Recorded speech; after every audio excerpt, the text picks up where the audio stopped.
Bueno, buenos días a todos. Muchas gracias. Es un placer estar acá. El tema que yo voy a abordar es abordaje farmacológico y no farmacológico del TDAH en adultos, ¿sí?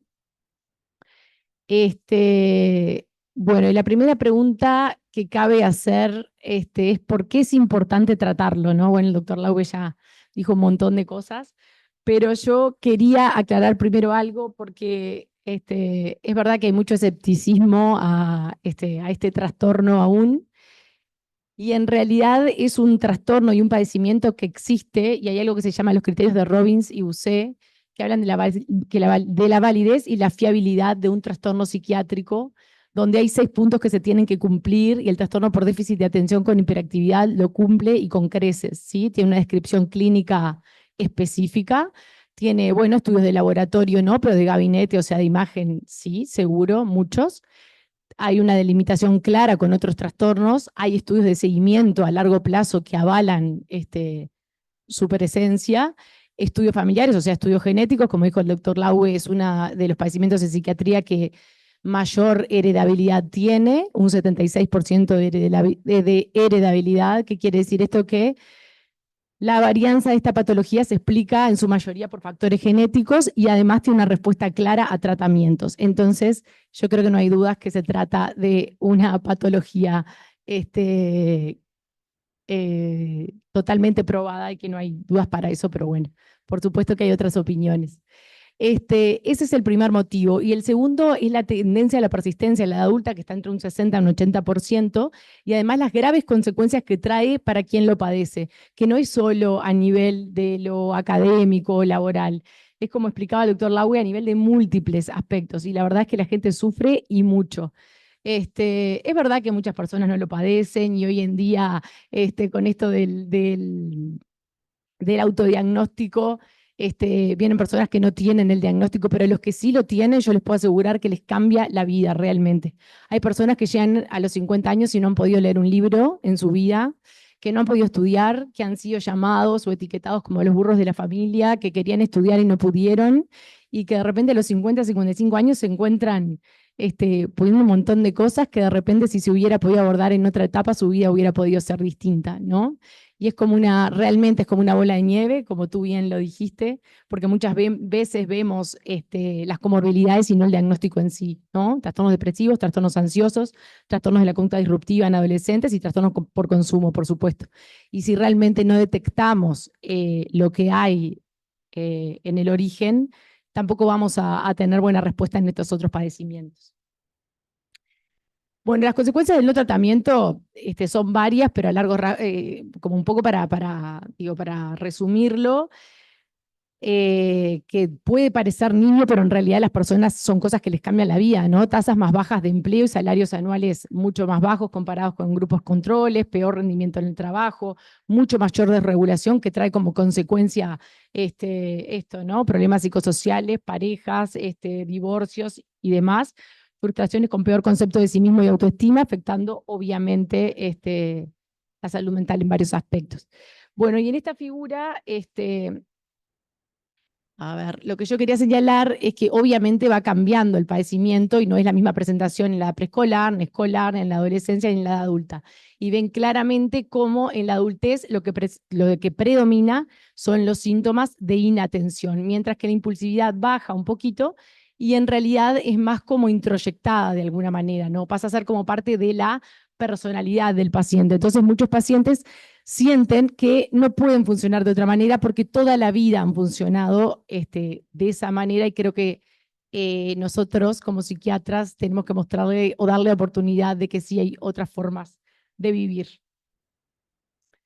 Eh, bueno, un poco esto más de lo mismo, pero que en la edad adulta surgen otras consecuencias. No es lo mismo un niño que está saltando en el medio de la clase que un adulto que, por supuesto, tiene problemas con sus superiores,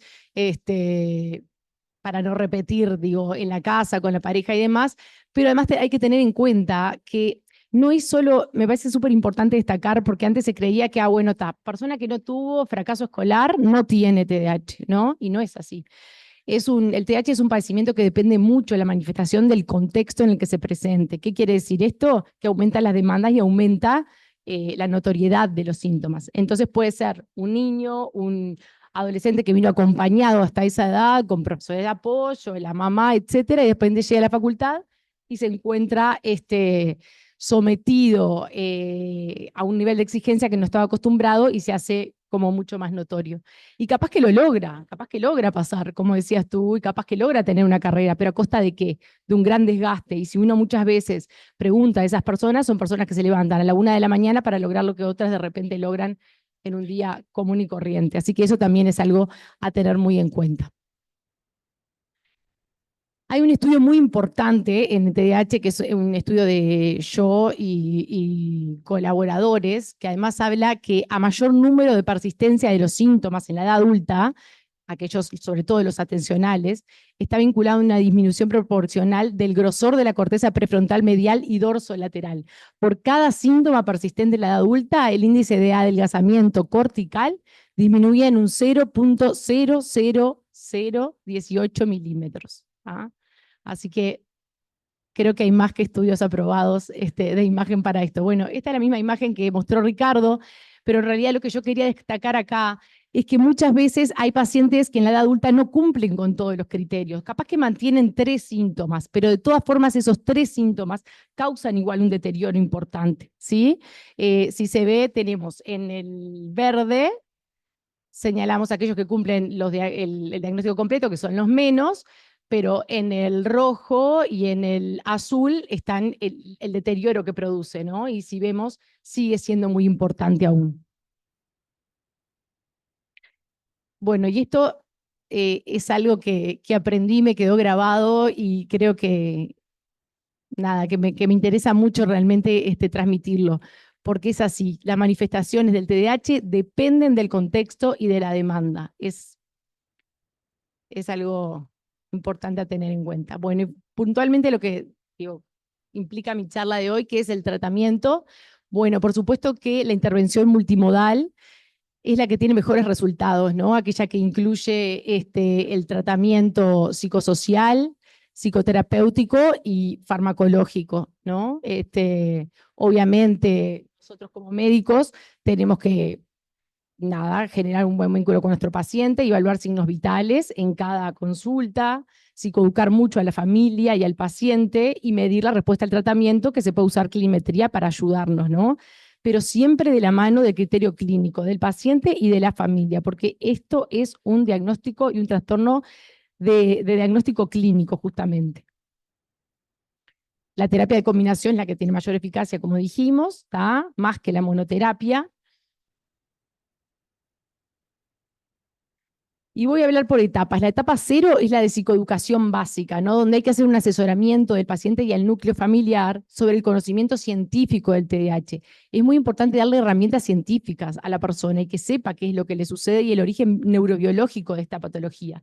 Y desestigmatizar la voluntariedad de los síntomas, ¿no? Porque muchas veces estas personas vienen catalogadas como, perdón por la palabra, pero el boludo, el que no quiere hacer las cosas, ¿no? Como con una etiqueta de toda la vida. Y eso es importante trabajarlo. Además de la alta heredabilidad que hablamos, como decía Ricardo, siempre la consulta aprovechar para indagar otros familiares, ¿no? Tu padre o tu madre lo padecen, o tus hermanos o alguien más, es una posibilidad de captación que tenemos que aprovecharla. Y además, lo que pasa es que la gente está muy acostumbrada a vivir de esa manera, es así. Entonces, piensa que no hay otra manera de vivir, y eso es justamente lo que tenemos que señalar. Bueno, saber que el tratamiento farmacológico es la base del tratamiento multimodal, ¿sí? Y que el mejor tratamiento farmacológico es aquel que se adecúa a las necesidades del paciente, no solo lo que dicen las guías clínicas, ni no solo la primera línea bueno, de evidencia científica, ¿sí? En general, todos los fármacos utilizados influyen en la neurotransmisión dopaminérgica y noradrenérgica cerebral, tanto sean estimulantes como no estimulantes. En la etapa 1 y 2 está totalmente comprobado que el metilfenidato y las sales de anfetamina, como la lisdexanfetamina, constituyen la primera opción de tratamiento.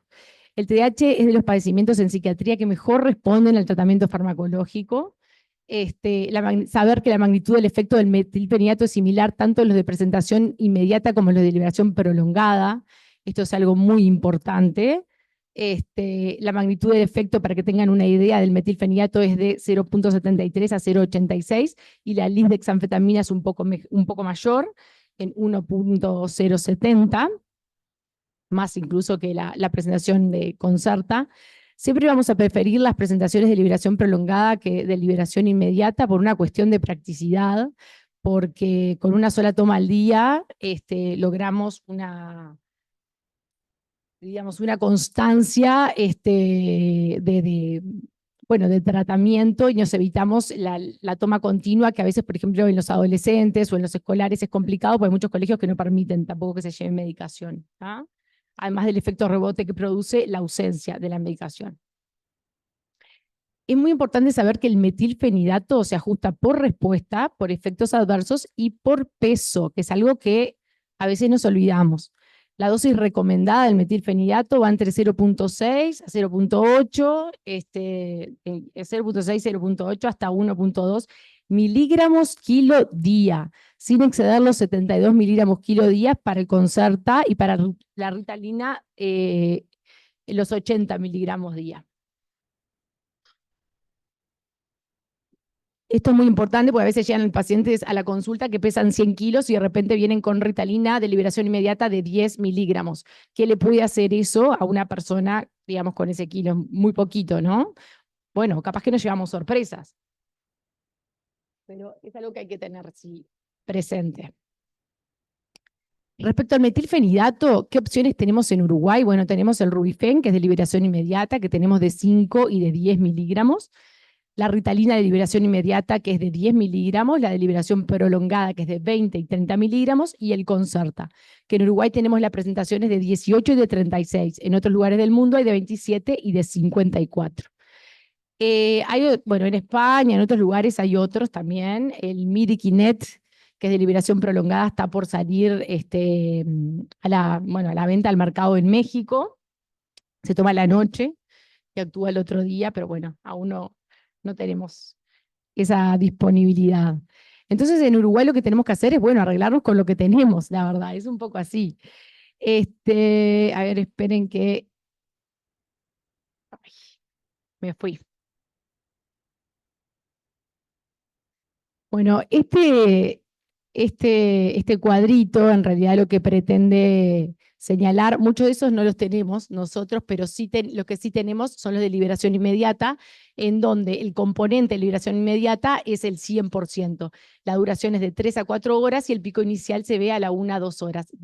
Por ejemplo, la Ritalina de liberación inmediata, y bueno, muchas veces hay que tomar de entre 2 y 3 tomas. También es importante que los de liberación inmediata se pueden muchas veces combinar con los de liberación prolongada, si así lo requiere el paciente, ¿no? Según sus requerimientos en el día a día. Y el Concerta, que es el que está acá abajo, tiene un 22% de liberación inmediata y un 78% de liberación prolongada. ¿Tá? La duración del efecto es de 10 a 12 horas y el pico inicial también se ve a la 1, entre la 1 y 1 a 2 horas.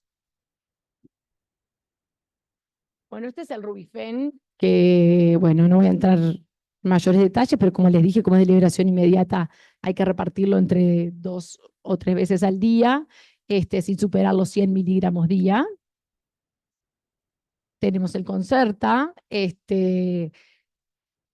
¿cómo se inicia el Concerta? Y bueno, se intenta iniciar con la mitad de la dosis que sería, digamos, como habitual para el peso de ese paciente, ¿no? Lo que pasa es que en Uruguay, como tenemos de 18 y de 36, a veces se nos complica, ¿tá? Pero la recomendación es empezar con el 18, porque a veces, como les decía, nos llevamos grandes sorpresas. Yo tengo pacientes que a veces pesan 80 kilos y con 18 andan perfectos, o sea, y bueno, para siempre la mínima dosis eficaz, ¿no? Teniendo en cuenta que tiene efectos adversos también.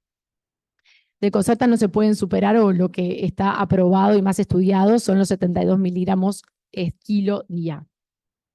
Kilo día no, miligramos día. Y la lisdexanfetamina, que es el otro de primera línea, que no tenemos disponible en Uruguay, pero sí en otros lugares del mundo, muchos. En Brasil, por ejemplo, hay muchas personas que lo traen. Tiene la diferencia que no se ajusta por peso. Hay de 30, de 50 y de 70. se inicia con 10 a 15 miligramos y se va incrementando gradualmente hasta llegar a un máximo de 70 miligramos día. La verdad que los efectos adversos de la lisdexanfetamina son claramente menores que los del metilfenidato. Y más adelante lo digo, pero no importa, lo adelanto, hay algo muy importante lo que tiene que guiar nuestro tratamiento, que es el número necesario de tratar, que es de cuántos pacientes yo tengo que tratar para que a uno de ellos sea efectivo. Para que tengan una idea, la lisdexanfetamina es 1, es decir, a todos los pacientes que tienen TDAH tendría que ser efectivo. El del metilfenidato es de 2 y el de la atomoxetina es de 6. Por lo cual la lisdexanfetamina sigue siendo superior. Un poco la duración del efecto ya lo dijimos. La Ritalina de liberación inmediata de 4 horas, la LP 8 a 10 horas, el Concerta de 10 a 12 horas y la lisdexanfetamina de 10 a 14 horas. ¿Cuáles son los efectos adversos principales y más comunes? Bueno, la disminución de apetito, cefaleas, insomnio, y bueno, y la taquicardia. La disminución de apetito se puede corregir, bueno, con los de liberación inmediata si fuera necesario, y bueno, y comer, digamos, como entre esas horas. Saber que el fármaco, yo le digo a los pacientes que dura esas horas y después se transforma de nuevo en calabaza, porque una vez que termina el efecto y el apetito se recupera, ¿se entiende? Es solo por el momento en que dura el fármaco. En general, los pacientes con TDAH tienen de por sí trastornos del sueño y peor calidad de sueño, insomnio de conciliación, y además tienen algo que se llama el cronotipo vespertino, que fue un poco lo que tú nombraste, ¿no? El cronotipo es simplemente la hora a la que la persona se siente más activa para realizar sus actividades. Y está comprobado que los pacientes con trastorno por déficit de atención tienen un cronotipo vespertino, o sea, son los clásicos búhos, ¿está? Pero los clásicos búhos tienen que acostumbrarse a la vida que funciona en el día, entonces es mucho más difícil para ellos, y encima si la medicación altera el sueño, es mucho peor. Entonces, recomendación, lo tienen que tomar temprano, ¿sí? Se toma temprano el fármaco. Bueno, mayor adherencia a la lisdexanfetamina que al metilfenidato por obvias razones que ya hablamos. Y bueno, ¿y cómo se inicia? Iniciamos el estimulante, evaluamos la respuesta a las 2-4 semanas. Si la respuesta fue parcial y los efectos adversos fueron bajos, incrementamos la dosis, volvemos a evaluar a las 2 a 4 semanas. Si la respuesta sigue siendo parcial y los efectos adversos son altos, y bueno, probaremos de cambiar de estimulante o pasar a otro fármaco, ¿sí? Lo bueno y lo importante, creo que de estos fármacos es que el efecto se nota enseguida, se nota en el día. No es como digamos, los antidepresivos que requieren una concentración estable en el cerebro. Actúan el tiempo que actúan y después, bueno, ya se pierde el efecto, por supuesto. Un poco para explicar brevemente el funcionamiento del metilfenidato y la lisdexanfetamina, hay que nada, les quería contar cómo actúa la regulación de dopamina a nivel sináptico, ¿no? Básicamente por dos transportadores, el de la dopamina y el del transportador de las monoaminas vesicular. Una vez que la dopamina es liberada a la hendidura sináptica, puede actuar en los receptores presinápticos o posinápticos, pero después es recaptada por ese receptor que es el que acumula a la dopamina en las vesículas, ¿sí? Entonces, ¿qué es lo que hace el metilfenidato? Bloquea el receptor del transportador de la dopamina y el de la noradrenalina, haciendo que haya más dopamina y más noradrenalina para utilizar en la hendidura sináptica. No actúa a nivel vesicular, que es algo distinto a las anfetaminas y que es bien importante, como ahora vamos a ver. Bueno, las anfetaminas son diferentes porque es un inhibidor competitivo para los transportadores estos que les nombré. Se une al mismo lugar que la dopamina y la noradrenalina, al mismo transportador. Entonces, de este modo, competitivamente, digamos, inhibe la recaptación de dopamina y noradrenalina. Entonces, no les quiero aburrir con esto, pero a dosis supraterapéutica, lo que puede pasar es que la anfetamina sea recaptada en la terminal presináptica, ¿no? En la vesícula, esta que les comentaba. y una vez ahí adentro se comporta como un inhibidor competitivo en ese transportador, desplazando la dopamina de dichas vesículas y causando un flujo continuo de liberación de la misma que puede dar el efecto euforizante y sobre todo adictivo, ¿no? Y peligroso. Hay un poquito el dibujito. Nada más algo de la farmacocinética, que son, administran por vía oral, que son lipofílicos, que rápidamente son absorbidos a nivel gastrointestinal y atraviesan la barrera hematoencefálica. ¿Qué interacciones tiene? El metilfenidato no tiene grandes interacciones, la verdad, es bastante seguro porque no es metabolizado por el citocromo P450, lo cual es una gran ventaja. Sin embargo, bueno, algunas cosas a tener en cuenta es que puede inhibir el metabolismo de los anticoagulantes, algunos antiepilépticos y algunos antidepresivos como tricíclicos y sobre todo el citalopram. ¿Tá? Y bueno, hay efectos secundarios graves, pero muy, muy, muy infrecuentes, como la muerte súbita, que se da en uno entre 1000 casos, en combinación con el metilfenidato y la clonidina, que bueno, nosotros los adultos no estamos tan acostumbrados a usarlas, pero sabemos que los psiquiatras infantiles sí, ¿no? Bueno, esto ya un poquito lo hablamos. Lo que le quería mostrar acá, que es bien importante también, si bien algunos que no tenemos en Uruguay, el Concerta, son bien distintas las formas de liberación. Ven que el Concerta tiene como ondas de liberación, se llaman, ¿sí?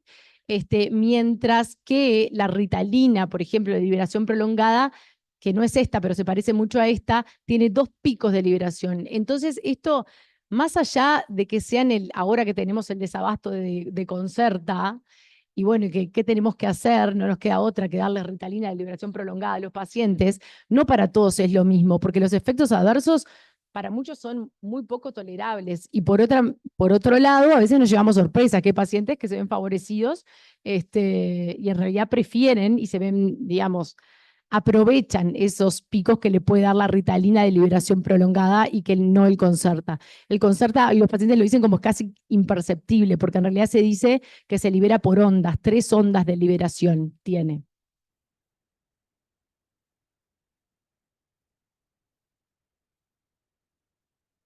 Y este es el modelo de U invertida, por el cual actúa el metilfenidato. Lo que decimos es que el exceso de dopamina es malo y el exceso de noradrenalina también. El exceso de dopamina, bueno, en algunos pacientes, por supuesto que con cierta vulnerabilidad genética pueden dar síntomas psicóticos y el exceso de noradrenalina, ansiedad, agitación, agresividad. ¿Tá? Entonces, para optimizar esto, tenemos que mantenernos en dosis terapéuticas y no pasarnos de esto. ¿Cuáles son las contraindicaciones del metilfenidato? Bueno, insuficiencia cardíaca, pero siempre preguntar, yo creo que es muy importante la consulta, indagar antecedentes familiares, ¿no? Y no basta con solo preguntar si hay problemas cardiovasculares, hay que indagar muertes súbitas en la familia, infartos en menores de 40 años, bueno, antecedentes familiares de psicosis, por supuesto, arritmias cardíacas, no siempre es necesario, digamos, hacer un electro a todos los pacientes, pero sí en aquellos que tienen antecedentes familiares o personales importantes. Entonces nos tenemos que tomar el tiempo para hacer una buena anamnesis de los antecedentes, tanto personales, psiquiátricos, como familiares y médicos y psiquiátricos, ¿sí?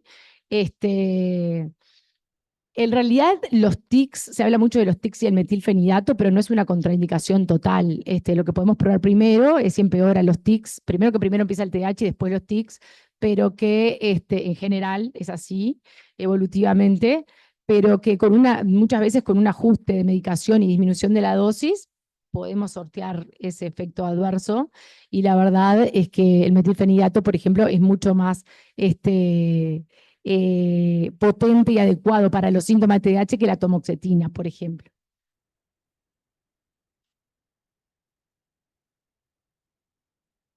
Bueno, algunas contraindicaciones de las anfetaminas, hipersensibilidad, como siempre, alproactivo, glaucoma, feocromocitoma, enfermedades cardiovasculares, hipertiroidismo incontrolado, o tiroiditis, depresión grave, la porfiria y el riesgo obviamente de abuso y dependencia. Mucho se habla del riesgo de abuso y dependencia de los estimulantes, pero yo me pregunto que el TH de por sí tiene un riesgo aumentado de trastorno por consumo de sustancias. Entonces hay que tenerlo presente también, que es peor, ¿no? Bueno, por supuesto que tenemos que tenerlo en cuenta y evaluar el tratamiento tiene que ser siempre individualizado, paciente a paciente. Y como dije anteriormente, el mejor tratamiento va a ser aquel que le haga mejor a nuestro paciente, no el que nosotros creamos que es mejor, ni que las guías digan que es mejor. ¿Sí? Bueno, esto ya también un poco lo hablamos.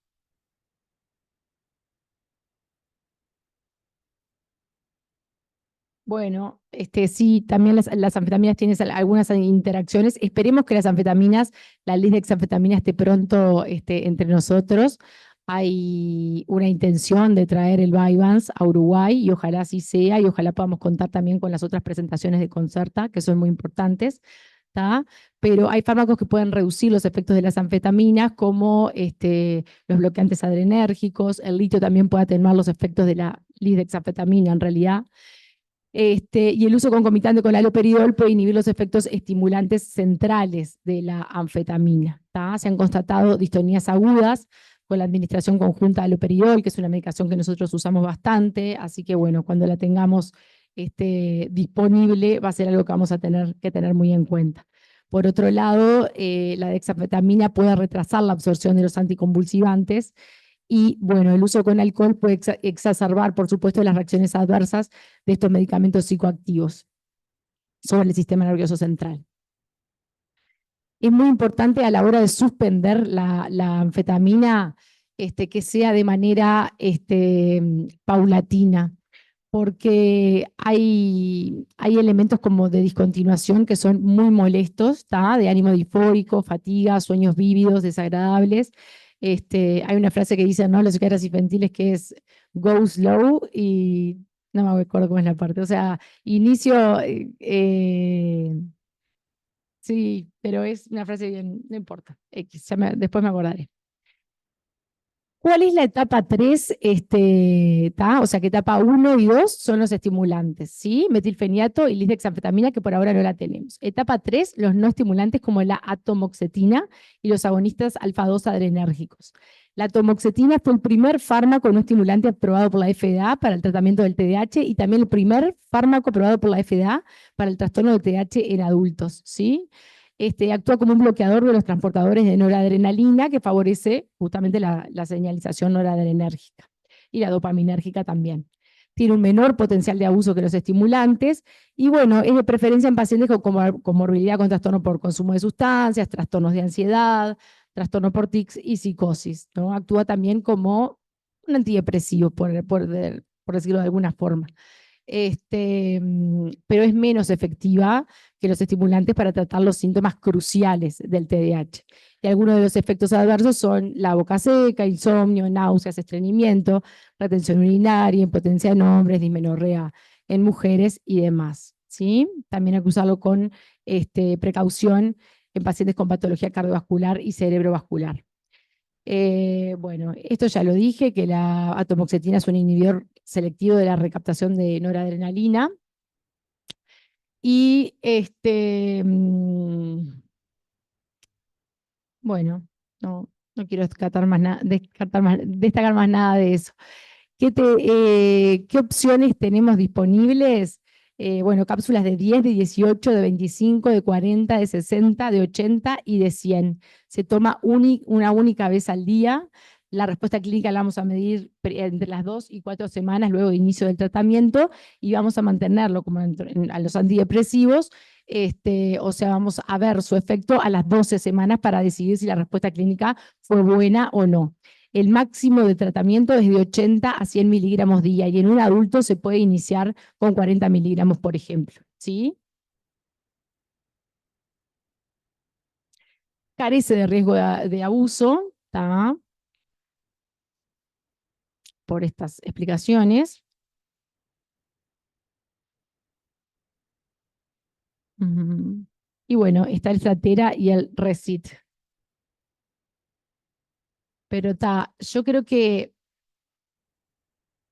de todas formas tiene que quedar claro que para los síntomas cruciales del TDAH, recuerden siempre el número necesario de tratar. Es mucho más efectivo la dexanfetamina y el metilfenidato.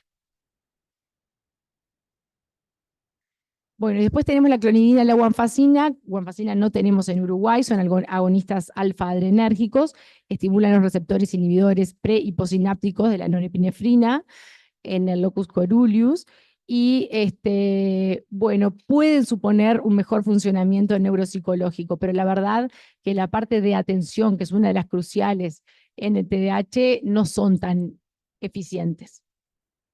La guanfacina, bueno, no la tenemos disponible en Uruguay, nada más quería nombrarla para que la tuvieran en cuenta.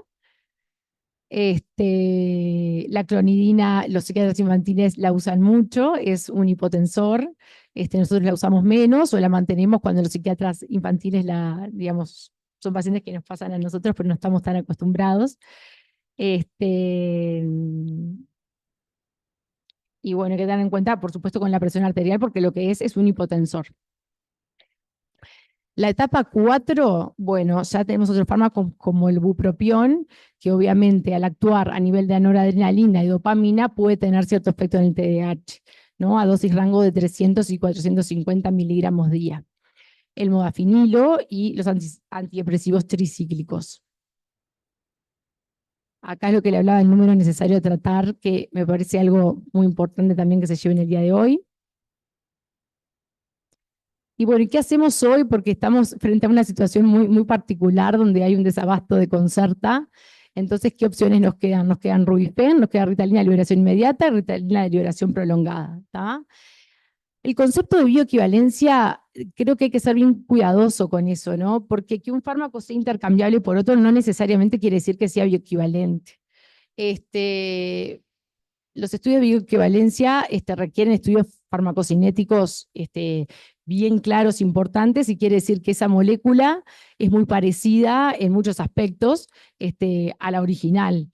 ¿Tá? Entonces, no es lo mismo darle a un paciente, por lo que ya dijimos, Concerta 36 miligramos que Ritalina de liberación prolongada de 30, porque los mecanismos de liberación son diferentes, no tanto por los excipientes, que en realidad no tienen mucho que ver, por los efectos adversos que van a causar. Entonces, esto es algo que le tenemos que avisar a los pacientes, porque lo que nos está pasando en la consulta, creo que a todos, es que llegan y dicen, no hay más Concerta, ¿qué hago? ¿Tá? Bueno, ok, podemos hacer esto, pero te puede pasar esto, esto y esto. Y uno siempre, para mí, si explica las cosas de antes, puede prevenir de repente la interrupción o bueno, también el mal momento, porque hay personas que les cae súper mal.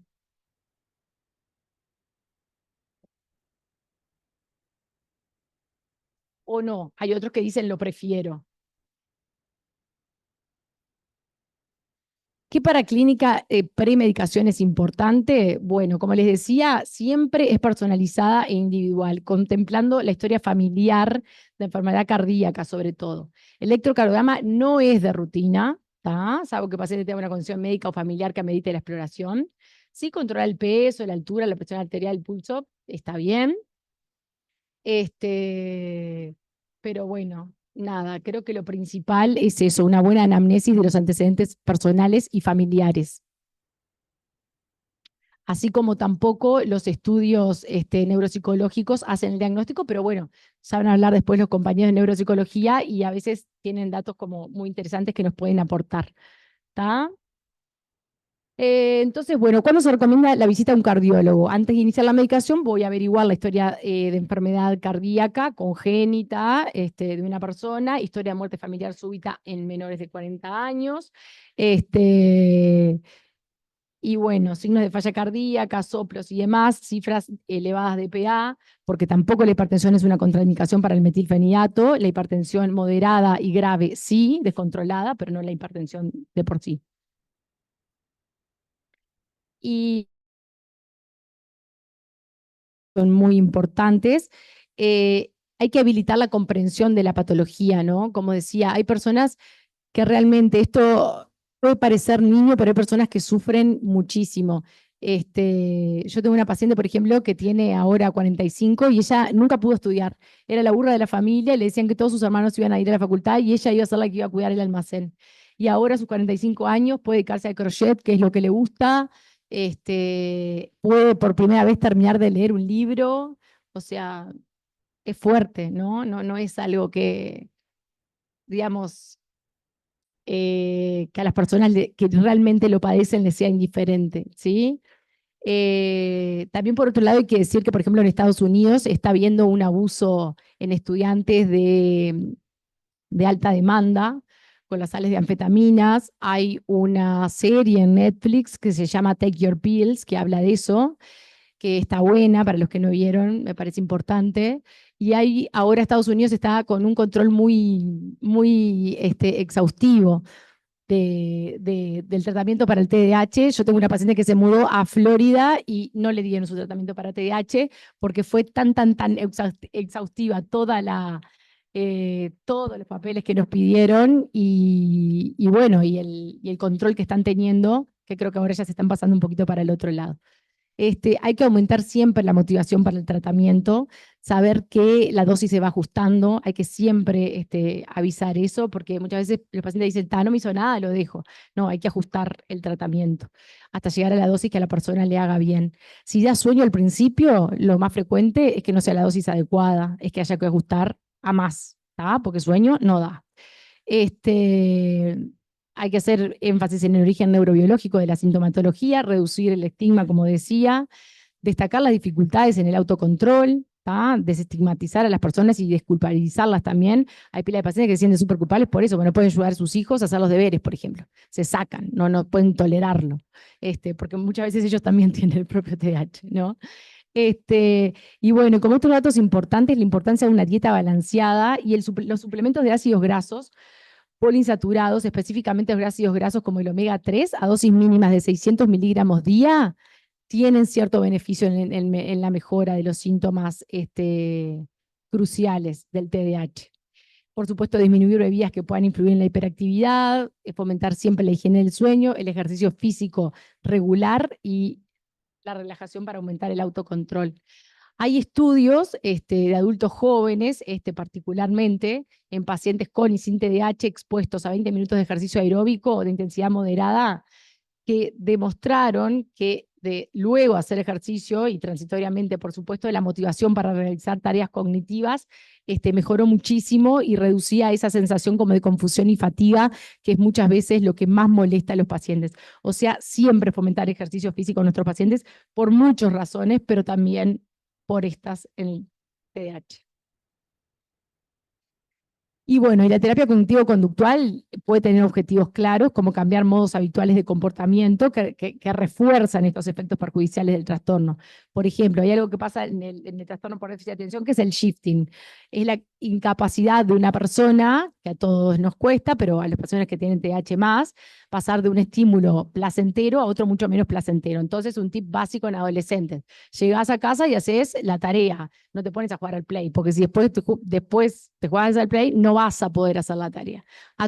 Es muy frecuente que pase, pero a estas personas les cuesta sobre todo mucho más. Entonces, ordenarse en rutinas son estrategias a veces que cuestan implementar, pero que ayudan muchísimo, ¿tá? Y como recompensa, después aquella actividad que, bueno, que de por sí seguiría más dopamina y disfrute, por supuesto, ¿tá?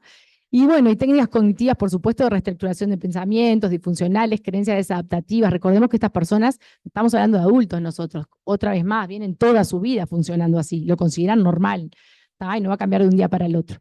Así como técnicas conductuales, estrategias, habilidades saludables para los síntomas inatentos, por ejemplo, llevar agendas en papel, y bueno, y muchas otras que un terapeuta cognitivo-conductual las puede informar mejor.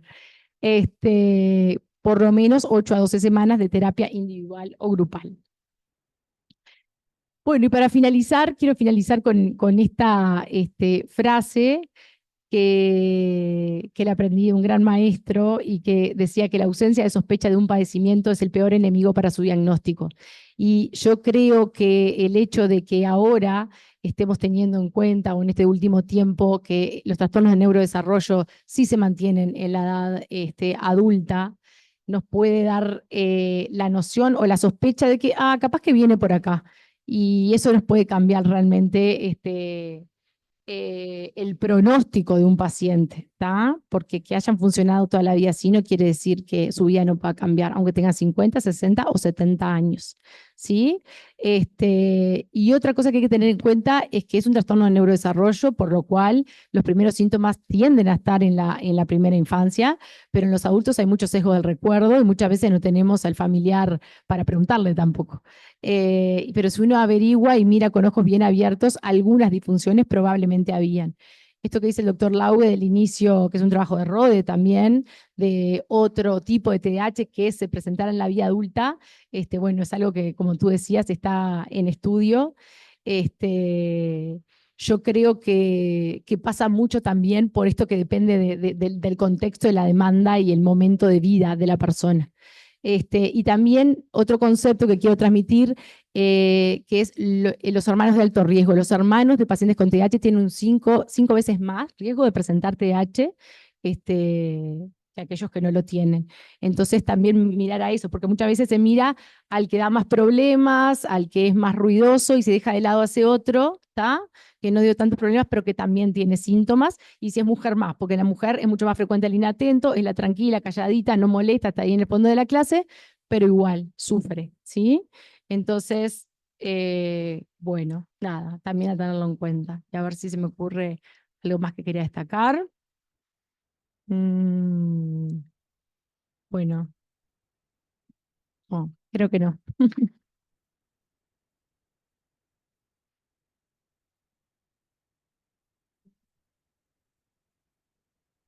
Bueno, y ojalá, no hay nadie de laboratorio acá, pero ojalá que podamos traer y contar con las presentaciones necesarias, y pronto traer el Vyvanse. Otra cosa que quería decir del Vyvanse, de la lisdexanfetamina, es que he escuchado mucho, sobre todo a los colegas de psiquiatría infantil, algunos, tengo una gran amiga, psiquiatra infantil, así que todo bien, pero que dicen, ¿cómo le vas a dar anfetamina a un niño? En realidad la lisdexanfetamina tiene una lisina que lo que hace es que evita ese pico de liberación tan abrupto, que es lo que se asocia justamente como cualquier droga de abuso, y que sea mucho más lento y continuo a lo largo del día.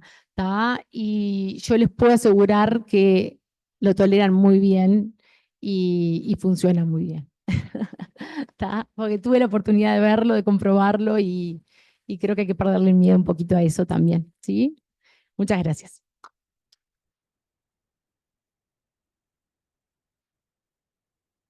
Bueno, excelentes realmente las presentaciones, súper educativas, nos brindan mucha información y también obviamente se nota la experiencia de ambos colegas en el tratamiento de pacientes con este diagnóstico. Desafíos, no sé si hay alguna pregunta de alguien que quiera, tanto a Ricardo como a Romina, preguntarles algo.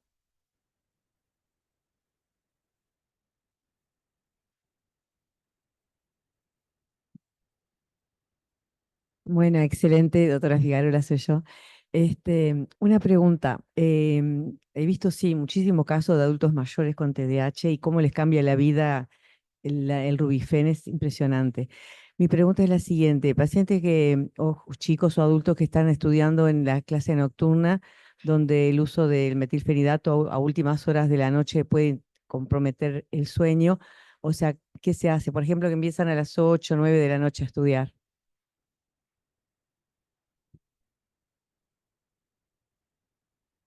Bueno, yo creo que otra vez el tratamiento tiene que ser individualizado, y si esa persona realmente le genera un malestar tal y tiene que estudiar de noche por otro, o vos me estás hablando de alguien que tiene que levantarse a las 8 de la mañana a estudiar, a trabajar también, claro, difícil, complejo, ¿no? Porque en realidad el sueño tiene que estar.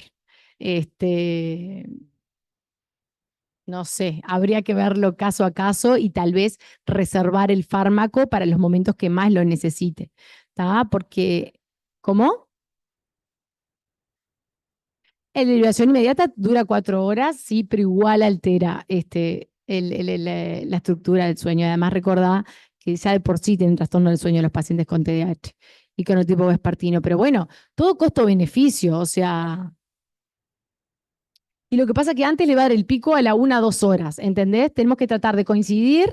Yo siempre digo eso, después te transformás en calabaza, hacer coincidir siempre con tu horario de mayor rendimiento.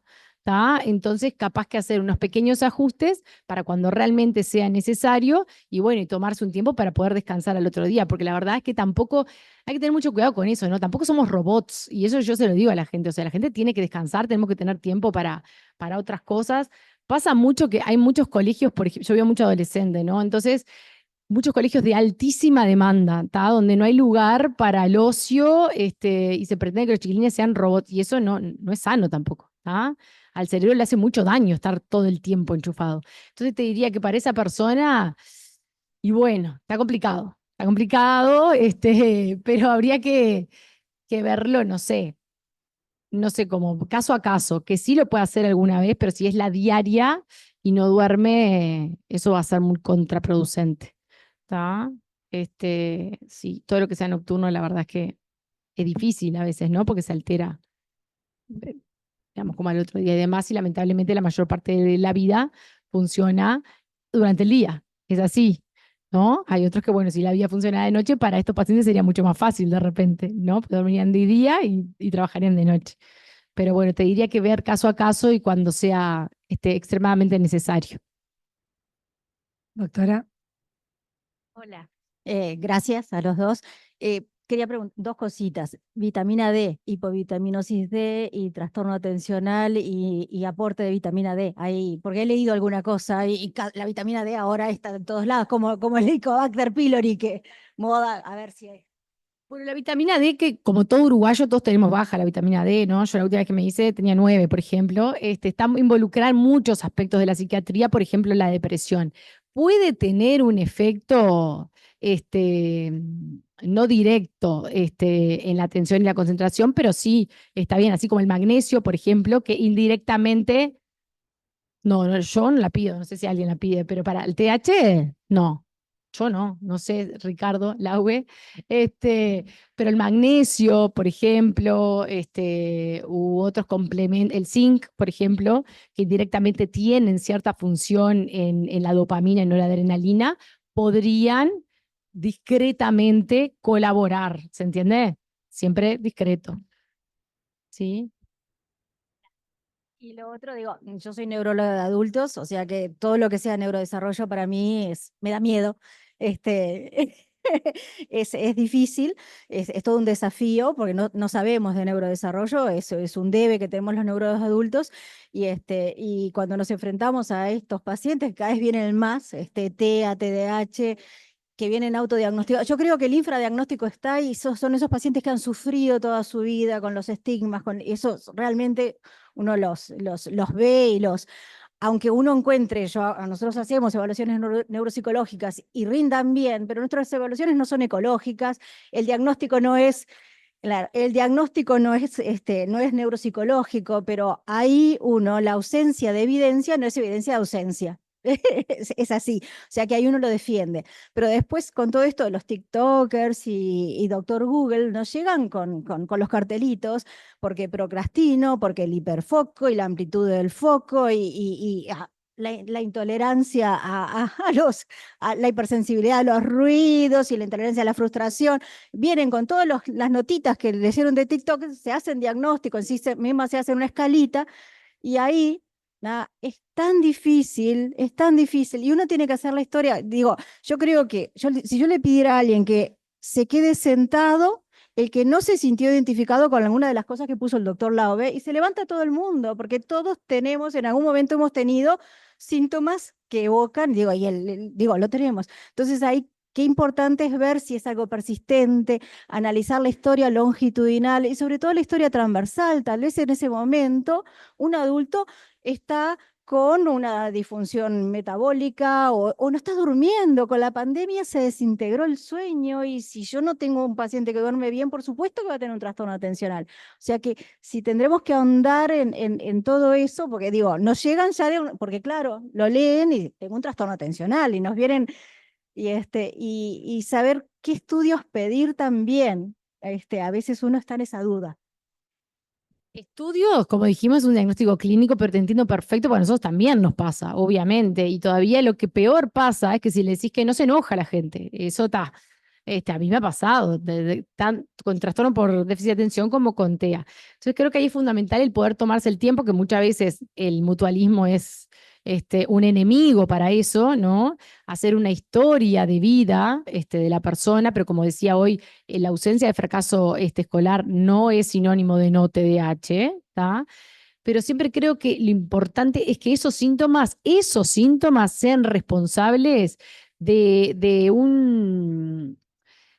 una alteración en la vida de la paciente, del paciente o de la paciente. Eso, tomarnos como el trabajo de eso, no mezclar todo. Ellos van a decir de todo, pero nosotros tomarnos el trabajo de que eso sí sea consecuencia de esto otro, ¿tá? Y descartar, por supuesto, otro trastorno comórbido. Obvio que si estoy ansioso, estoy deprimido, se altera la atención y la concentración y tal vez no es el momento óptimo para hacer y abordar ese tema, ¿se entiende? Pila de veces pasa que viene un paciente cursando un suceso vital súper estresante, no me puedo estar, bueno, ahora está. Después lo vemos, vamos a mejorar primero lo primero, ¿sí? De a pasitos y de más grave a menos grave, ¿sí? Estudios como tal, bueno, eso que las pruebas que vos decís, hay pruebas que son mucho más ecológicas, la de go, no go, ¿no? Con tareas tipo in vivo, que se pueden aplicar, no sé si acá esos capaz que nos contarán ustedes, pero no. Ecológicas no tenemos, que son en realidad mucho más específicas, ¿no? Porque exactamente, creo que es un debe que tenemos. Pero estudio como tal, no. No, yo creo que una buena anamnesis y el tiempo necesario que muchas veces no lo tenemos.